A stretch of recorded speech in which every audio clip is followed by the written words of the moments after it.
테슬라를 언제 사야 되냐면요, $100 붕괴되고 $70 갈 거라고 모두가 그렇게 보는 공포에 질린 시절에 아무리 계산해도 이해가 안 갔던 게 미국 주식 인기 순위 1위예요 항상. 그럼 대중이 가장 거래가 많이 터지고 인기가 많은 주식이 저까지 내려갈 수 있나? 이미 벌써 300 넘어서 3분의 1 토막이 났는데 이때는 들어가 봐야 되겠다 해서 그때 정말 에라 모르겠다 해가지고 제가 있는 현금 하나도 없이 탈탈 털어서 다 샀습니다. 네. 미국 증시가 역사상 너무 고점에 있긴 있어요. 실제로 보시면은 S&P 500 기업들 순이익이 별로 안 올랐습니다. 네. 부담을 느끼는 그 버블만 점점 커지는 거죠. 그러면 버블에 올라타야 될 것이냐 말 것이냐 되는데, 버블인 걸 알면서 올라타기 좀 올해는 좀 어려울 것 같아요. 다른 나라가 다 가난해지고 미국만 잘 살면 다른 나라는 디플레입니다. 지금 디플레예요. 다른 나라가 가난해지면 미국이 먹는 인플레는 상대적으로 덜할 수도 있다. 그러면 이제 트럼프 입장에서는 계속 다른 나라를 계속 꾸준히 가난하게 만드는 전략을 가져갈 수 있다는 거죠.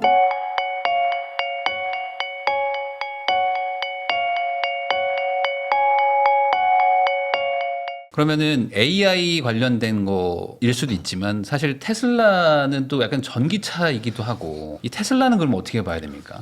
비싸요. 네. 그러니까, 아니, 지금 많이 올랐잖아요. 많이 올랐어요. 네. 근데 또 가지고 계신 분들은 이제 시작이다 이러는 분들도 많더라고요. 그런 분들을 15년 내리봤어요. 그러니까 뭐냐면, 근데 테슬라는 항상 이기고 왔잖아요, 여기까지.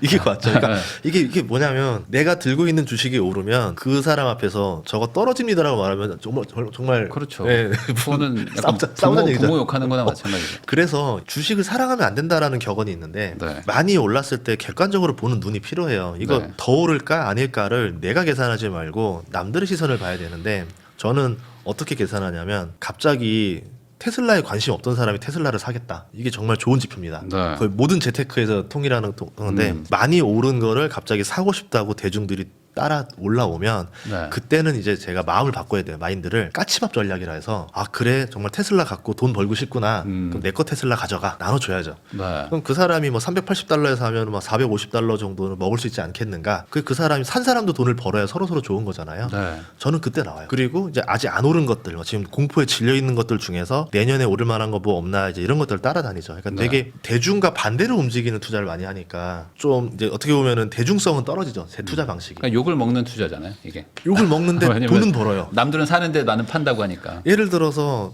테슬라 지금 사야지라고 하면은 저는 팔고 나왔어요. 그럼 얼마나 욕하겠어요. 네. 근데 반대로 테슬라 $150가 작년에 있었거든요. 맞아요. 제가 저 치과 치료할 때쯤 그랬었는데, 그때 산다 그러면은 저 바보 아니냐고, 저 더 떨어질 건데 저걸 왜 사? 맞아. 그때 테슬라 분위기 심각했죠. 테슬라를 언제 사야 되냐면요, 제가 테슬라를 몰빵했던 적이 딱 한 번 있었어요. 네. $101인가? $102 할 그때 분위기가 언제냐면요, 22년 말이었는데, 테슬라는 $100가 아니라 $70, $50까지 내려갈 거라는 의견이 팽배했어요.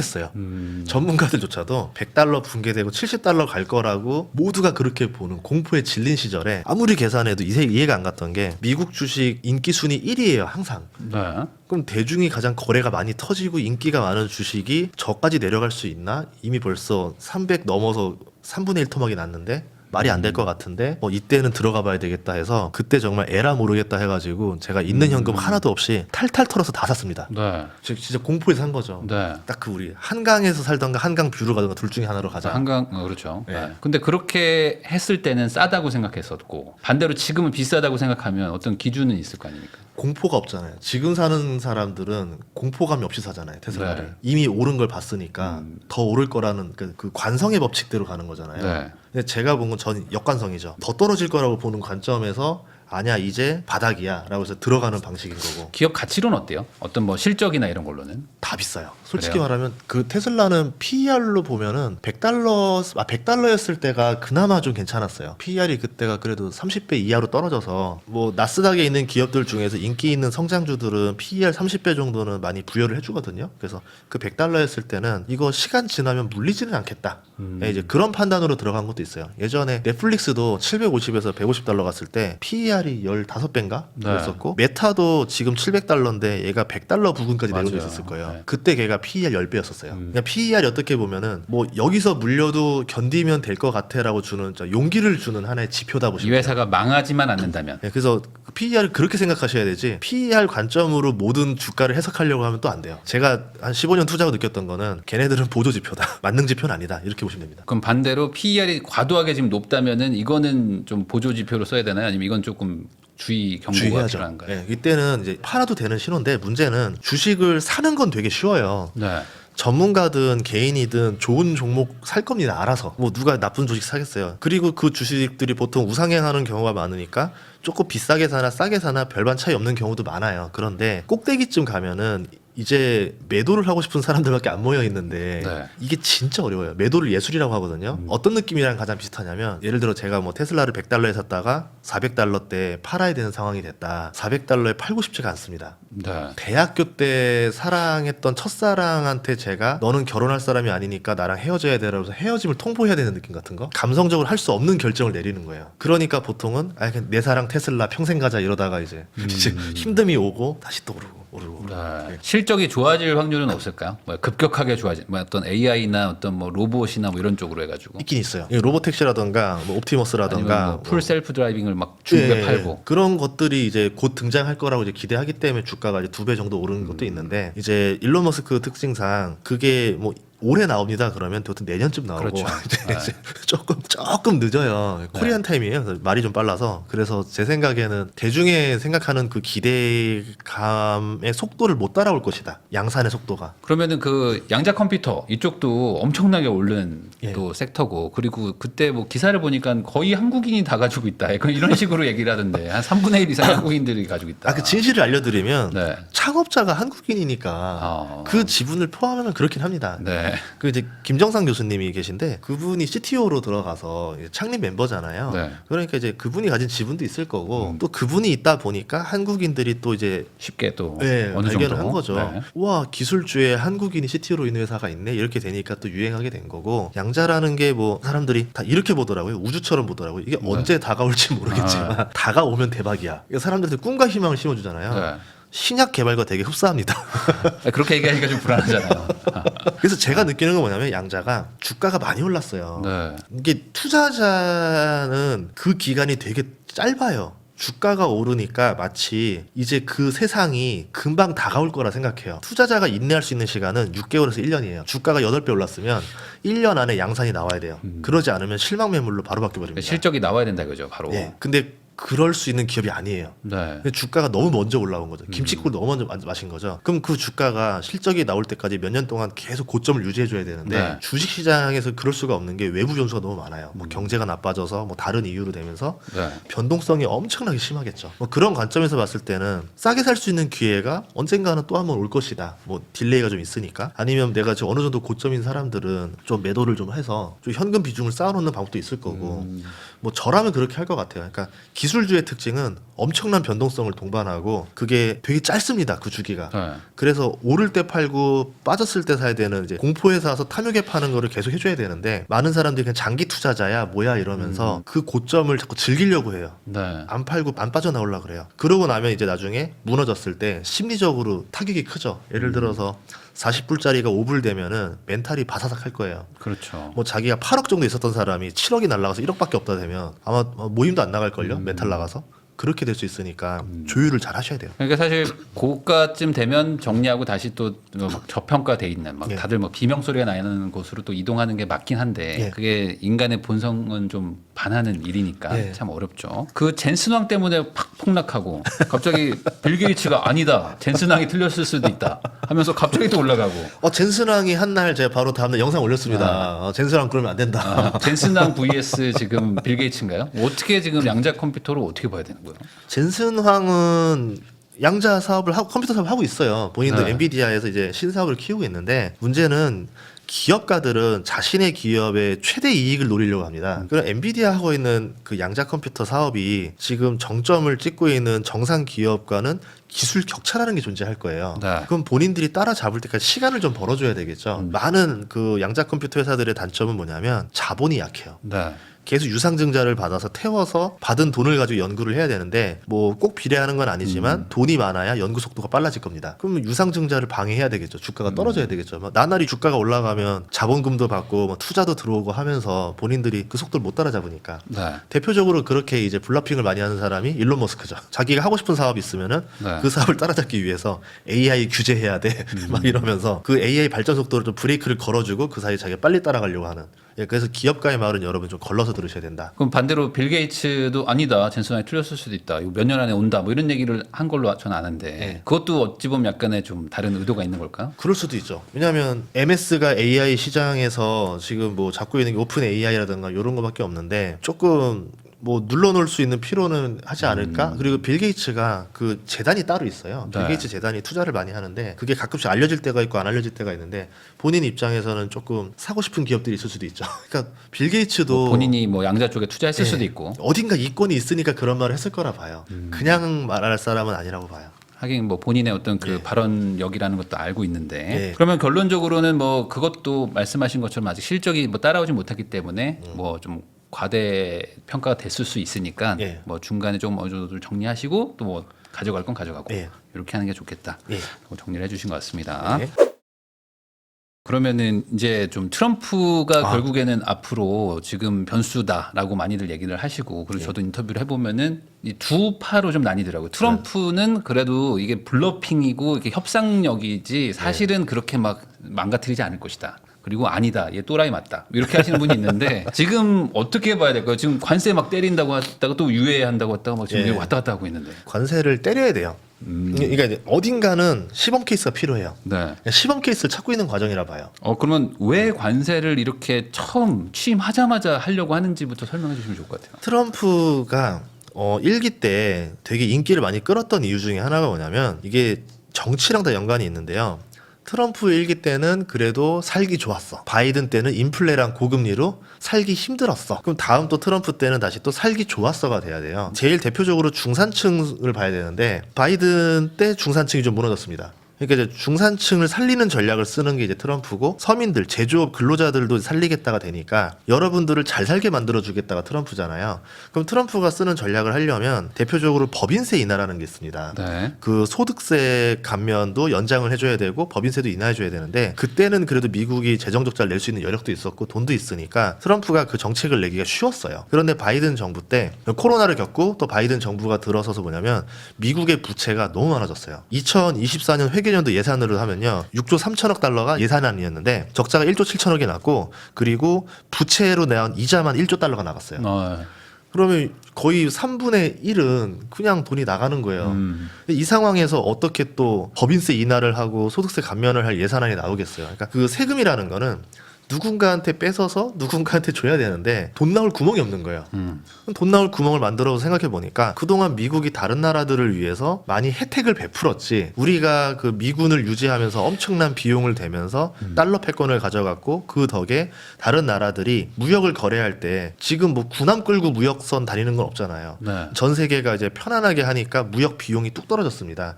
그런 식으로 거래를 많이 했고 미국이 많이 사주니까 미국에게 물건 팔아서 뭐 중국이라던가 한국이라던가 일본이라는 나라가 무역 흑자를 많이 냈죠. 뭐 멕시코도 그렇고 캐나다도 그렇고 결국 다른 나라 돈 퍼줬던 거 아닌가.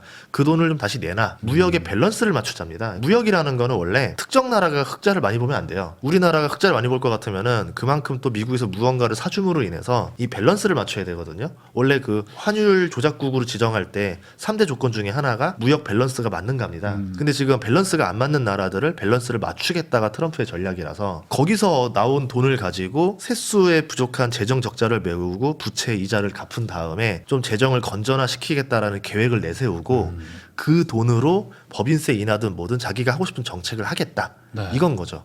그럼 이 과정에서 관세를 못 거두면은 트럼프가 할 수 있는 정책이 또 사라져요. 그럼 반드시 지나가야 되는 관문이라는 거죠. 그러면 이제 관세라는 건 기본적으로 내가 저 상대방에 한 번 때리는 거면 지금 예. 캐나다도 뭐 즉각 보복하고 뭐 이런 식으로 관세를 같이 부과하고 있는데 예. 이렇게 되면은 뭐 말씀하셨던 뭐 그런 세금이나 이런 건 거둘 수 있겠지만 또 반대급부로 부작용도 생기는 거 아닙니까? 그렇죠. 부작용이 이제 인플레죠. 네. 이게 제일 걱정이 돼요. 인플레를 안 먹을 수가 없어요. 그 인플레는 중산층한테 되게 힘들어지는 거잖아요. 서민층을 심하게 박살내고 네. 중산층이 또 날아가는 거죠. 네. 그래서 인플레 때문에 쉽사리 이게 쉬운 일은 아닐 것입니다. 그러니까 보편 관세를 때리면 안 될 거예요. 이제 품목별로 핀셋 관세를 때려서 맞추던가 해야 되는 거고 아니면 이렇게 볼 수도 있죠. 트럼프 입장에서는 돈만 미국으로 들어오면 돼요. 네. 관세를 맞을 거냐? 미국 거를 살 거냐? 사서 그러니까 결국은 관세를 때리는 이유가 무역 흑자가 난다라고 뭐라 했잖아요. 그럼 미국과 거래해서 흑자를 보지 않도록 너희가 스스로 제한을 해봐. 이게 될 수가 있겠죠. 네. 그래서 EU가 쓰는 전략이 뭐냐면 미국의 LNG 수입을 늘리겠다. 그럼 에너지를 중동에서 사던 거를 미국으로 사서 맞춰주면은 어차피 우리가 사야 될 거를 거래처로 일로 돌려주겠다는 거예요. 그럼 미국은 그거로 다시 팔아서 돈이 들어오는 개념이니까 네. 상관이 없어지는 거죠. 네. 이게 수학적으로 보면은 관세를 매기는 건 뭐냐면 자 생각해 봅시다. 중국에 있는 기업이 미국으로 팔아서 돈을 벌면 다시 중국으로 다시 가져가겠죠. 그러니까 관세를 내서 미국 현재 돈을 내라는 거고 미국에다가 기업을 차려서 돈을 벌면 미국에다 법인세를 낼 겁니다. 결국 미국에 세금을 내는 개념이겠죠. 이런 관점으로 보시면 돼요. 돈을 미국에 내는 거야 아닌 거야. 아니면 미국에 물건을 사게 되면 미국에서 물건 샀으니까 미국 기업이 다시 그 수익을 가지고 법인세를 또 내겠죠. 네. 결국은 트럼프가 원하는 세수는 똑같아집니다. 예, 그거를 이뤄주면 돼요. 그러니까 결국에 이게 뭐 같은 얘기네요. 이제 관세도 부과해서 거둘 수 있으면 걷고 예. 아니면은 무역 그 흑자 적자 이거를 좀 상쇄를 시켜가지고 예. 법인세로 걷든지 이래나 저래나 협상 카드로는 쓸 수 있다. 그러면 이렇게 하게 되면은 우리나라 입장에서는 어떻게 되는 건가요? 결국에 뭐 기업이 다 미국 쪽으로 더 공장을 지으러 가고 해야 되는 건가요? 그렇게 되겠죠. 아무래도 미국으로 팔아야 되는 물건들은 아마 그럴 가능성이 있는 게 트럼프 1기 때도 철강이 관세를 맞았었어요. 네. 뭐 강관도 관세 맞고 이랬는데 그때 몇몇 업체들은 어떤 제안을 했었냐면 미국에 공장 짓겠다라는 조건으로 관세를 좀 깎아줬어요. 그럼 우리나라에서 미국으로 수출을 많이 해야 되는 기업들이 있잖아요. 뭐 2차 전지라든가 반도체라든가 여기는 너무 이제 의존적으로 갈 수밖에 없기 때문에 네. 자동차도 그렇고 여기는 공장을 지어주는 조건으로 해서 관세에서 좀 피해가는 방법을 찾으려고 하겠죠. 그러면 결과적으로 이런 협상이 된다고 치면 또 다시 미국으로 돈이 더 들어가는 거잖아요. 그쵸. 그러면 지금과 같은 이 뭐 미국만 잘 살고 다른 나라들은 다 못 사는 이 구조가 더 견고해지는 거라고 봐야 되나요? 그렇죠. 그러니까 아까 뭐 인플레가 터진다 하더라도요. 인플레에서 재밌는 거 말씀드릴게요. 트럼프의 발상인지 모르겠는데 미국에서 인플레가 터지면 미국은 어떻게 하냐면 미국은 수입으로 물품으로 주로 많이 쓰잖아요. 네. 다른 나라가 다 가난해지고 미국만 잘 살면 다른 나라는 디플레입니다. 지금 디플레예요. 중국 디플레고 유럽 디플레예요. 네. 그래서 중국 물건 저렴하고 유럽 물건 저렴하죠. 그 물건 사오면 되는 거죠. 그럼 자기네 나라 인플레를 남의 나라 디플레를 이용해서 커버칠 수도 있어요. 뭐 유가 인하하는 전략도 쓸 수 있고 강달러도 쓸 수 있고 뭐 여러 개 쓰겠지만 그 얘기는 뭐냐면 다른 나라가 가난해지면 미국이 먹는 인플레는 상대적으로 덜할 수도 있다. 그러면 이제 트럼프 입장에서는 계속 다른 나라를 계속 꾸준히 가난하게 만드는 전략을 가져갈 수 있다라는 거죠. 그럼 이렇게 되게 되면은 결국에 우리나라 경제도 좋지 않을 것이고 그러면은 또 다시 이게 제가 좀 이해를 잘못한 걸 수도 있겠지만 그러면 잠깐만 다시 그러면 미국이 결국 경제가 더 좋아지는 거면 미국 주식 사야 되는 거 아닌가? 이런 생각으로 다시 돌아갈 것 같기도 하거든요. 그 이론이 성공하면 그렇게 되는데 성공하면 그런데 네. 이제 아까 말한 대로 만약에 미국 증시가 그렇게 안 오른 상태였다면 한 나스닥이 지금 한 2만 가까이 되는데 한 대략 15,000 정도였다면 네. 이 전략이 전 성공했을 거라 봐요. 근데 이제 그렇게 하기에는 미국 증시가 역사상 너무 고점에 있긴 있어요. 말씀하신 대로 뭐 1, 2년 더 올라갈 수도 있어요. 네. 근데 그렇다 하더라도 미국의 기업이 이익이 늘어나는 구조로 올라가는 형태는 아니에요. 그냥 미국으로 돈이 쏠리고 ETF 자금이 자꾸 물밀듯이 들고 올라오고 미국 내에서 유동성 M2를 막 퍼부으니까 이렇게 올라갔던 거지. 실제로 보시면은 그 S&P 500 기업들 순이익이 별로 안 올랐습니다. 네. PEL만 올라갔다는 얘기죠. 그렇게 되면은 결국은 이제 부담을 느끼는 그 버블만 점점 커지는 거죠. 그러면 버블에 올라타야 될 것이냐 말 것이냐가 되는데 버블인 걸 알면서 올라타기 좀 올해는 좀 어려울 것 같아요. 트럼프 전략이 성공할 거라고 보세요? 그러면 개인적으로 어떻게 보세요? 왜냐면 이게 되게 어려운 얘기일 것 같거든요. 굉장히 어렵죠. 네. 왜냐하면 뭐 하나만 틀어져도 난리 나는 네, 거니까. 말이 쉽지 사실 이게 1대 다수를 상대하는 말 그대로 지금 17대 1 싸움을 하는 건데. 개인적으로 트럼프로 인해서 경제가 조금 휘청이거나 뭔 일이 벌어진다 하더라도 트럼프가 손해볼 게 없습니다. 왜요? 남 탓을 하면 돼요. 그런 거예요? 바이든 정부 탓. 그러니까 물가가 오르면요 어떻게 네. 오르냐면 관세를 적용하면 인플레가 즉시 안 올라요. 네. 트럼프 1기 때 데이터를 봤더니 1년 뒤에 오르더라고요. 1년 뒤부터 3년 뒤. 네. 그러면 25년에 물가가 오르는 거는 바이든 탓을 하던가 아니면은 파월 탓을 할 겁니다. 네. 그럼 그렇게 1년 해버리고 2년 뒤부터 뭐냐면 우리가 지금 이렇게 된 거는 중국 때문에 그럼 중국 탓을 또 해버린다던가 이런 식으로 해서 화살을 계속 바깥으로 돌리면서 내 탓은 아니다. 뭐 예를 들어 이런 거기 때문에 우리가 중국을 더 때려야 됩니다. 뭐 아니면 뭘 더 해야 됩니다. 이런 식으로 본인의 정책을 계속 해나가지 않을까. 그리고 이제 이거는 미국의 패권과 연관된 거기 때문에 네. 그동안은 세계 2차 대전 이후부터는 전쟁은 없어야 된다가 큰 대전제였었어요. 평화를 위해야 된다. 그러니까 우리가 무역도 하고 신흥국들 투자도 해주고 개발도상국 살려서 무역을 할 수 있는 범위를 넓혀나가고 네. 무역이 늘어나고 관세가 점점 낮아져야지만 전 세계의 GDP가 다 같이 올라갈 수 있어. 그러니까 경제를 위해서 전 세계의 평화를 만들었었는데 지금은 그게 반대로 가고 있죠. 시소가 바뀌고 있어요. 먹고 사는 것보다 우리나라만 잘 사는 게 더 중요해. 미국의 패권을 유지하는 게 더 중요해. 이렇게 되니까 뭐 경제적으로 약간 좀 리스크가 오지 않을까요? 라고 하더라도 지금 그렇다고 해서 그런지 우리가 하고 있는 일을 멈춰야 되나요? 멈추면 이제 앞으로 미국은 패권국을 잃을 수도 있는데 네. 이렇게 말하면 또 가야 되겠죠.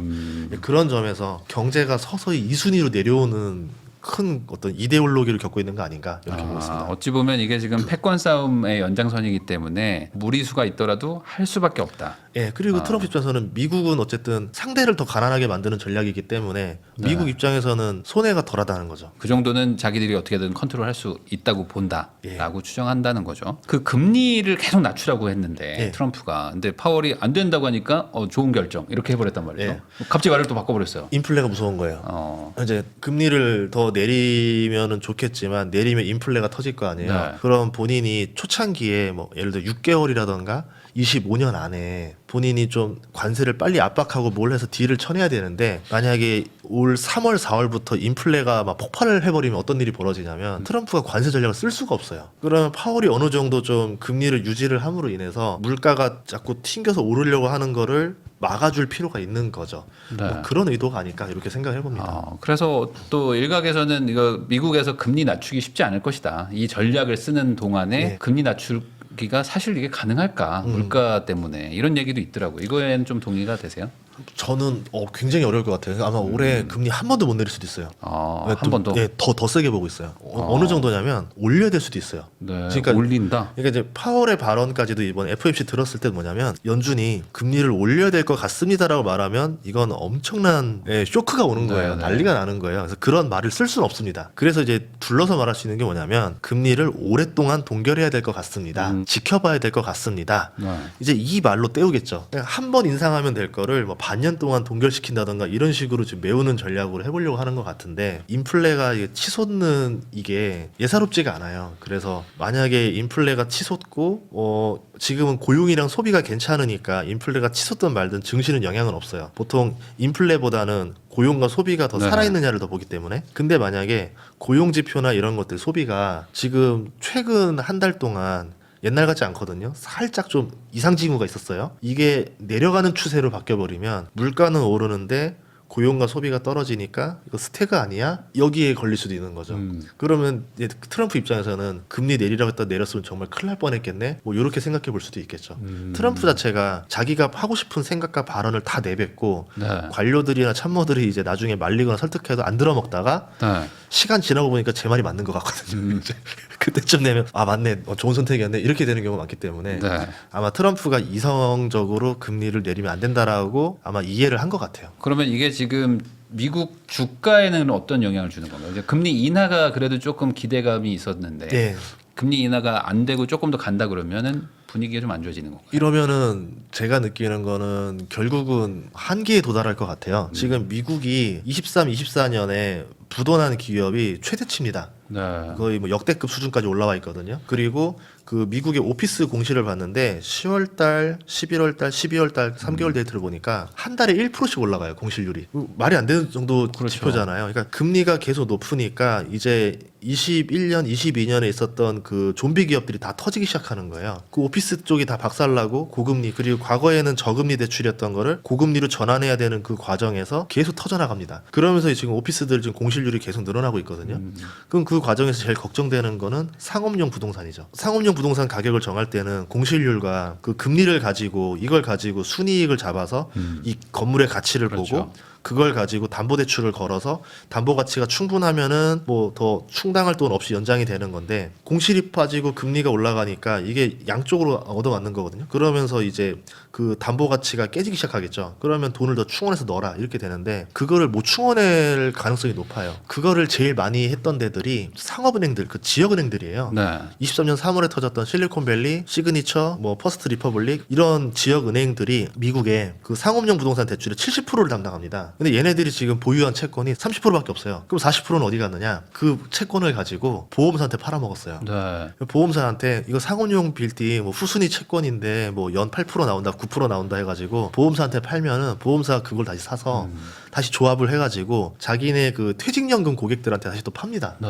노후 고객들한테 이거 8% 9%짜리 매달 월배당 받으세요 이런 식으로 팔겠죠? 그럼 만약에 상업용 부동산이 터지는 순간 지역은행 데미지 먹고 그 노후 자산으로 했었던 사람 다 데미지 먹으면서 이것도 적지 않을 거라 보는 거죠. 그런 우려가 좀 있어요. 그러면은 지금 전반적으로 금리를 못 낮추고 그러면은 그 미국 경제 중에서 뭐 좀 취약한 부분들 그런 부분들도 좀 망하기 시작하고 예. 그러면은 전반적으로 올 한 해 미국 경제 뭐 주식 약간 좀 리스크가 좀 느껴진다고 봐야 될까요? 예, 리스크가 좀 있고요. 해결하는 방법이 딱 하나 있는데 미국이 재정을 건전하게 만들어야 돼요. 그러니까 세수를 늘리고 세출을 확 줄여야 돼요. 네. 일론 머스크가 이번에 맡은 도지 정부 효율부가 그 역할을 해야 됩니다. 그래서 예산을 확 줄여서 적자가 거의 안 나는 구조를 만들어내면 미국 10년물 채권 금리가 뚝 떨어집니다. 신용 리스크가 이제 사라지니까 네. 그렇게 되면은 실질적으로 미국이 금리를 내린 건 아닌데 시장 돈을 금리는. 빌려 쓰기가 네. 쉽죠. 예. 그렇게 되면서 서서히 잡았으니까 좀 더 급한 데에다가 예산을 편성해서 좀 살릴 수도 있는 거고 그렇게 되면 미국의 신용이라든가 경기가 조금 더 오래 연장될 수가 있겠죠. 그런 면에서는 지금 미국 경기가 너무 약간 살짝 과열된 느낌이 있는데 약간 좀 쿨다운 시켜야 될 필요는 있는 것 같아요. 그러니까 뭐 이러나 저러나 증시 자체는 조금 좀 약간 쿨다운이 필요한 상태는 아닌가. 뭐 지금 저평가됐다고 생각하는 사람들은 아무도 없을 것 같아요. 지금 높긴 높은데 조금 내가 더 들고 가볼까 이런 거를 생각하시는 것 같기는 합니다.